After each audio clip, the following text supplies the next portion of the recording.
Duele.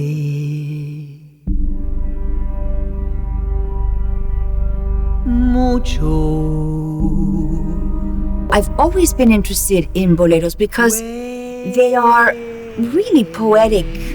They're poems set to exquisite melodies and music. Tan sola.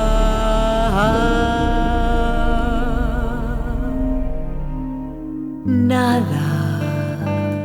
Maria grew up in an environment where she was seeing her mother and her friends like sing all this song with such passion and pain. My mother used to sing them when we left Cuba and we were in exile in Madrid. In some way, I try to imagine her like a little girl, like mimicking that. And it was so normal for her to be visceral at such a young age that she grew up being really connected to the emotional root of these songs. I gravitate towards them. They're songs of love. Las interpretaciones de ella no solamente están en español, están en inglés también. Y las versiones al inglés de cada uno de esos temas, nadie las había hecho, las hizo ella. I was already working with David, who has been my maestro, my teacher, and has taught me how to properly sing these songs that I learned when I was a child. Now, those compositions written for the arrangements that they were written for are no longer novel, and they no longer reflect our times. I was hoping to find the other element that would bring these compositions to 2018. By chance, I met somebody who had lived in Cuba for a while, and I expressed this desire, and he said to me, "Well, I think I have the perfect person for you." So I got called one day. Maria was calling and she's like, "Hey, we have a mutual friend. When you come to New York, I would love to meet you. I'm a singer." She told me a little bit about what she did, and I was still in school and, studying every day. So I didn't really comprehend it, but I was really intrigued and looking forward to meet her. And we hit it off immediately. He understood exactly what I wanted.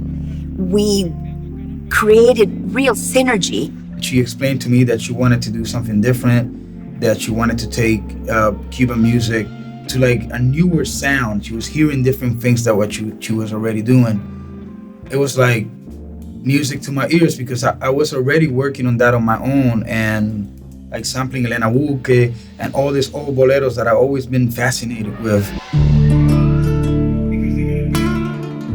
And I proposed that we use David's infinite knowledge on all this material and the knowledge of Edgardo in the way that he knows how to cushion these songs and orchestrate these songs. We had a structure of working where David created the melody of the song and then Edgardo heard everything else around that melody. So I wanted to get away from that vintagey sound because those compositions at the time were novel.